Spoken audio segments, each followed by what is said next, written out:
జై శ్రీరామ్. శ్రీమాత్రే నమః. శ్రీ గురుభ్యో నమః.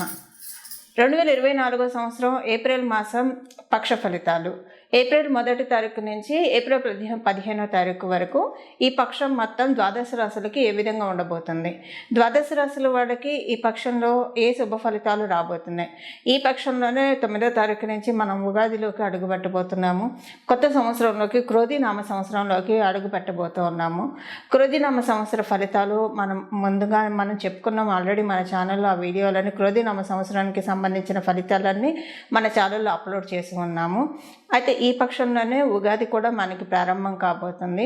ఉగాది మన జీవితాల్లో నవ వసంతాల్లో మనందరి జీవితాల్లో చిగురించాలని చెప్పి మనస్ఫూర్తిగా భగవంతుని కాంక్షిస్తూ, మీరు అనుకున్న పనులన్నీ కూడా నిర్విఘ్నంగా సాగాలని చెప్పి, ప్రతి పనిలో కూడా మీకు విజయవంతంగా ఉండాలని చెప్పి అమ్మవారిని మనస్ఫూర్తిగా ప్రార్థిస్తూ పక్షఫలాలు మనం తెలుసుకుందాం.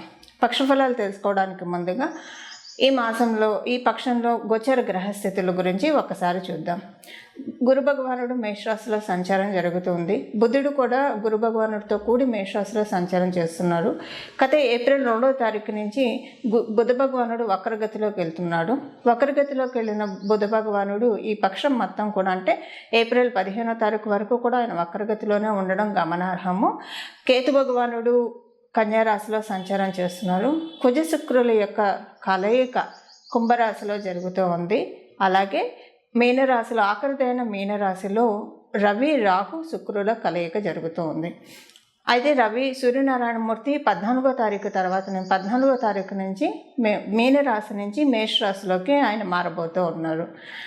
ఈ పక్షంలో ఉన్న గోచారంలో కొన్ని విశేషాంశాలు చోటు చేసుకుంటున్నాయి. అవేంటో ఒకసారి మనం చూద్దాం. అసలు ఈ విశేషాంశాలు అంటే స్పెషల్ గ్రహస్థితులు ఉన్నాయి. ఈ స్పెషల్ గ్రహస్థితులు ఎవరెవరికి ఏ విషయాల్లో బెనిఫిట్స్ ఇస్తున్నాయి, ఏ విషయాల్లో జాగ్రత్తలు సూచిస్తున్నాయి, ఈ విషయాలన్నీ కూడా ముడిపడి ఉంటాయి. అవన్నీ ఒకసారి మనం తర్కిద్దాం. బుధ భగవానుడు వక్రగతిలోకి వెళ్తూ ఉన్నాడు. మేషరాశిలో ఉన్న బుధ భగవానుడు గురు భగవానుడితో కలిసి వక్రగమనంలోకి వెళ్తూ ఉన్నాడు. ఈ పక్షం అంతా కూడా ఆయన వక్రగతిలోనే ఉంటాడు. మీనరాశిలోంచి బయటపడి కూడా, అంటే ఈ వక్రగమనము బుధ భగవానుడు, అంటే గ్రహాలు వక్రిస్తూనే ఉంటాయి. రాహుకేతువులు అయితే ఎప్పుడు కూడా వక్రంగానే ఉంటారు వాళ్ళు. మిగతా 7 గ్రహాలు సవ్యంగా ఉన్నా మధ్య మధ్యలో అవి వక్రిస్తూ ఉండడం, తటస్థిస్తూ ఉంటుంది. బుధ భగవానుడు మధ్య మధ్యలో వక్రించడం, తటస్థించిన మేషరాశిలో ఆయన వక్రగమనం మరియు తులారాశిలో ఆయన వక్రగమనం ఒక స్పెషల్ సిగ్నిఫికెన్స్ ఉంటుంది. దానికి కారణం ఏంటంటే, మేషరాశిలోంచి ఆయన వక్రగమనంలో ఉండి ఆయన వెనక్కి వెళ్ళేది మీనరాశిలోకి. అలాగే తులారాశిలో ఆయన వక్రగమనం వస్తే కనుక కన్యారాశిలోకి ఆయన వెళ్తారు. మీనరాశిలో ఆయన వెళ్ళడం, తులారాశి నుంచి కన్యారాశిలోకి ఆయన వెళ్తారు. అయితే ఈ 2 రాశుల్లో వక్రిస్తే ఎందుకు స్పెషల్ ఎందుకు విశేషం అంటే, మీనరాశి ఆయనకి నీచస్థానం, అలాగే కన్యారాశి ఆయనకి ఉచ్చస్థానము. ఈ 2 రాశుల్లోకి ఆయన వెళ్తున్నారంటే డెఫినెట్గా ఏదో ఒక సిగ్నిఫికెన్స్ ఉంటుంది. ఎందుకు వెళ్తున్నారు అన్నదానికి అనే విషయానికి ఒక సిగ్నిఫికెన్స్ ఉంటుంది. అందులో ఆ రాశినాథుడైన గురు భగవానుడిని ఒకసారి టచ్ అయ్యి మళ్ళీ వెనక్కి వెళ్తున్నారంటే డెఫినెట్గా ఒక స్పెషల్ సిగ్నిఫికెన్స్ ఉంటుంది. ఈ స్పెషల్ సిగ్నిఫికెన్స్ మంచి అవ్వచ్చు, చెడు అవ్వచ్చు. ఈ మంచి ఏంటి, చెడేంటి, ద్వాదశ రాశుల వాళ్ళకి కూడా మనం విడివిడిగా తెలుసుకోవడానికి ప్రయత్నం చేద్దాము. అలాగే ఇంకొక విశేషాంశం కూడా ఉంది. కుజశనిల కలయిక కుంభరాశిలో జరుగుతూ ఉంది. కుంభరాశిలో జరుగుతున్న కుంభశనుల కలయిక ఒక మంచి సిగ్నిఫికెన్స్ను కూడా అందజేస్తూ ఉంది. ఈ సిగ్నిఫికెన్స్ ఏంటి? కొన్ని విషయాల్లో ఘర్షణని సూచిస్తుంది, కొన్ని విషయాల్లో విజయాన్ని సూచిస్తుంది. కొన్ని బ్యాటిల్స్లోంచి మనం జయించడానికి కావచ్చు, లేదా అవతల వాళ్ళని శత్రువుల మీద విజయానికి కావచ్చు. ఇలాంటి వాటన్నిటికీ కూడా కుజశనుల కలయిక ఒక తోడ్పాటుని ఇస్తుంది. అసలు ఏ విషయాల్లో ఈ తోడ్పాటు ఉంది? రియల్ ఎస్టేట్ వాళ్ళకి ఈ కుజశనుల కలయిక కుంభరాశిలో ఎలాంటి మంచి ప్రభావాన్ని లేదా దుష్ప్రభావాన్ని ఇవ్వబోతుంది. అలాగే కొంతమంది ఇల్లు కొనుక్కోవాలనుకున్న వాళ్ళకి కావచ్చు, లేదా ఆస్తులు అమ్మాలనుకున్న వాళ్ళకి కావచ్చు, వీళ్ళకి కుజశనుల కలయిక ఎలాంటి ఫలితాలు ఇవ్వబోతుంది తదితర అంశాలన్నీ కూడా మనం ఇప్పుడు విడివిడిగా రాశుల వారీగా తెలుసుకుందాం. కుజశనుల కలయిక డెఫినెట్గా కొంతమంది పోలీసు రంగంలోకి వెళ్ళాలనుకుంటారు. వాళ్ళకి కుజశనులు కనుక బాగా ఉంటే పోలీస్ డిపార్ట్మెంట్లో బాగా రాణించడానికి అవకాశం ఉంటుంది. కోర్టులో పనిచేసే వాళ్ళకి, పోలీస్ డిపార్ట్మెంట్లో ఉండే వాళ్ళకి, అంటే పబ్లిక్ ప్రొటెక్షన్ వింగ్, అది ఏ రకమైన ప్రొటెక్షన్ అయినా సరే అలాంటి వింగ్స్లో ఉండే వాళ్ళకి కుజశనుల కలయిక చాలా మంచి తోడ్పాటునిస్తుంది.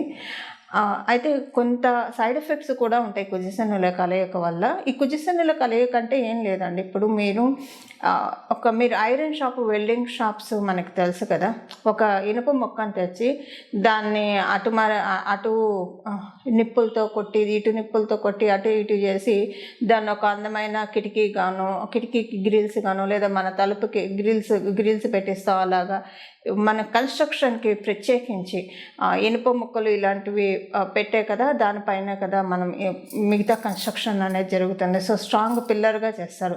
ఈ కుజశనుల కలయిక మన జీవితాల్లో మనల్ని అతలాకుతలం చేసి మనల్ని ఫైనల్గా స్ట్రాంగ్గా, ఇంకంటే దాన్ని ఎవరు ఎంత కొట్టినా కూడా అది కింద పడని విధంగా, ఇప్పుడు కొన్ని కట్టడాలు ఉంటాయి, అవి ఎంత కొట్టినా కూడా కింద పడకుండా ఉంటాయి. సో అలాంటి మంచి కట్టడాన్ని అంటే మనకి మానసికంగా బిల్డప్ చేస్తారు.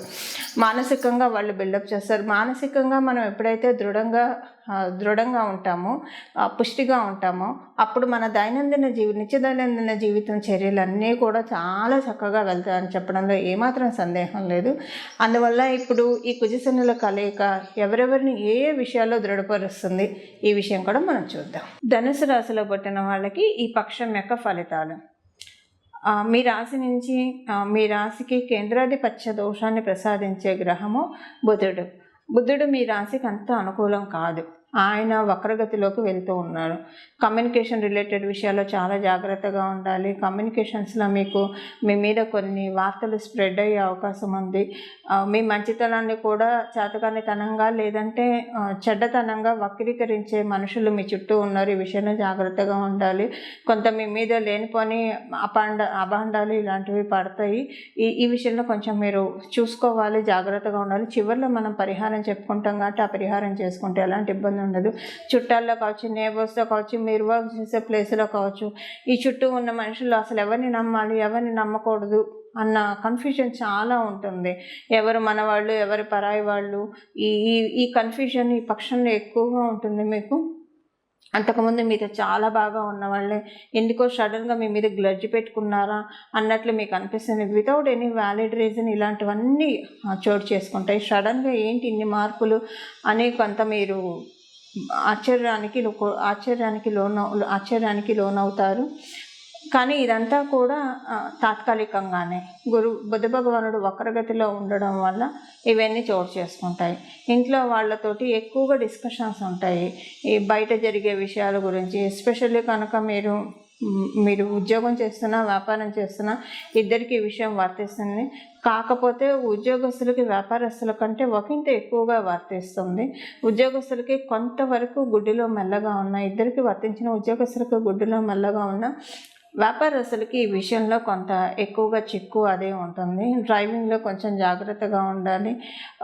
వీలైనంత వరకు సెల్ఫ్ డ్రైవింగ్ కాకుండా ఏదైనా ఇంకొకరిని డ్రైవర్ని కావచ్చు, లేదా ఇంకొక ట్రాన్స్పోర్ట్ తీసుకోవడం మంచిది. డ్రైవింగ్లో అయితే జాగ్రత్తగా ఉండాలి. కొంచెం చిన్న గాయాలు అవ్వడానికి అవకాశం ఉంది. ఈ విషయంలో కొంచెం జాగ్రత్తగా ఉండాలి. వచ్చే కాంట్రాక్ట్స్, ఇప్పుడు ఈ పక్షంలో వచ్చే కాంట్రాక్ట్స్ ఆచితూచి మీరు అన్నీ ఆలోచించుకొని, అనలైజ్ చేసుకొని దాని మీద సైన్ చేయడం మంచిది. తీసుకోవద్దని కాదు, బట్ మీ జన్మకి జాతకంలో కనుక బాగా ఉంటే గోచారం ఎలాంటి ఇబ్బంది పెట్టదు. సో ఒకసారి ఆచితూచి క్యాలిక్యులేటెడ్గా మీకు తెలిసిన వాళ్ళని సెకండ్ ఒపీనియన్ అడిగి ఇలాంటివి నిర్ణయాలు తీసుకుంటే బాగా ఉంటుంది. రాత్రిపూట నిద్రలేమితో బాధపడతారు. చుట్టూ ఉన్న వాళ్ళ వల్ల ఒక రకంగా మీరు కొంచెం ఈ పక్షంలో వెక్స్ అయిపోతారు.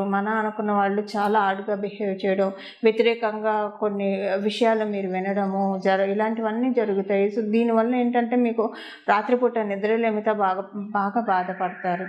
వీటన్నిటికీ పరిష్కారం ఇప్పుడు మనం తెలుసుకుందాం. చూసారు కదండి ఈ పక్షంలో మీ రాశి వాళ్ళ ఫలితాలు. ఈ పక్షంలో మొత్తం చేసుకోవాల్సిన పరిహారం వచ్చేసేసి కుజశనుల కలయిక మరియు గురు భగవానుడు బుధ భగవానుడు కూడా కలిసి గురు భగవానుడు కలిసి వక్రగతిలోకి గురు భగవానుడు రాశి అయిన మీన రాశిలోకి వెళ్తున్నాడు, నీచ స్థానంలోకి వెళ్తూ ఉన్నాడు. సో ఫైనాన్షియల్గా కొన్ని మార్పులు చోటు చేసుకుంటే ద్వాదశ రాశుల వాళ్ళకి కూడా.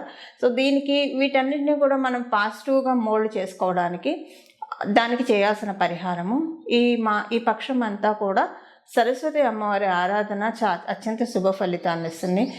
మీరు కనుక గాయత్రి మంత్రాన్ని అనుష్ఠించే వాళ్ళైతే కనుక బాధే లేదు. మంత్రాల్లో గాయత్రిని మించిన మంత్రం లేదు, తీర్థాల్లో గంగను మించిన తీర్థం లేదు. ఈ విషయం అంతా మనకు తెలుసు కదా. సో గాయత్రి మంత్రం అనుష్ఠించే వాళ్ళకి ఒక రకంగా ఇప్పుడు ఈ బుధ భగవానుడు గురు భగవానుడు కలవడం మరియు ఆయన వక్రగతిలోకి వెళ్ళడము నిజంగా చాలా ప్లస్ అవుతుంది.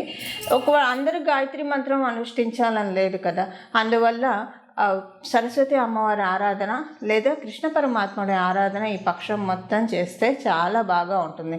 ప్రత్యేకించి కృష్ణ పరమాత్ముడిని ఈ నామంతో కృష్ణం వందే జగద్గురుం, కృష్ణం వందే జగద్గురుం, కృష్ణం వందే జగద్గురుం ఈ నామం మనసులో నిర్విరామంగా మనసులో అనుకుంటూ ఉంటే కనుక ఈ పక్షం కురుక్షేత్ర సంగ్రామంలో ఎలాగైతే అర్జునుడిని అసలు మహాభారత సంగ్రామం మొత్తం పాండవులకి వెన్నుదండుగా ఉండి ఎలాగైతే పాండవులకి విజయాన్ని ఆయన ధర్మానికి విజయాన్ని ఎలా చేకూర్చారో మన జీవితమనే ఈ సంగ్రామంలో మనకి విజయ కేతనాన్ని ఎగురవేయడానికి కృష్ణ పరమాత్ముడు మనకి అంత అండగా అంత బాసటగా నిలుస్తారు.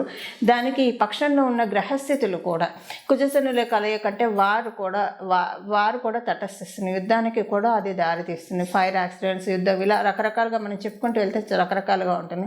సో ఈ జీవితం అనే కురుక్షేత్రంలో మనల్ని విన్ చేయడానికి ఇప్పుడు ఈ నామం చదువుకుంటే కనుక చాలా బాగా ఉంటుంది. అది అంతర్గత శత్రువులతో కావచ్చు, బాహ్యంగా ఉన్న శత్రువులతో కావచ్చు, లేదా మనమే ఇనిషియేషన్ తీసుకోకుండా కరేజీగా మనం ఒక పనిని ముందుకు తీసుకెళ్ళలేకపోతుంటే దాంట్లో అయినా సరే విజయం రావడానికి అత్యద్భుతంగా ఈ నామాలు పనిచేస్తాయి. మంగళం. నమో భగవతే వాసుదేవాయ.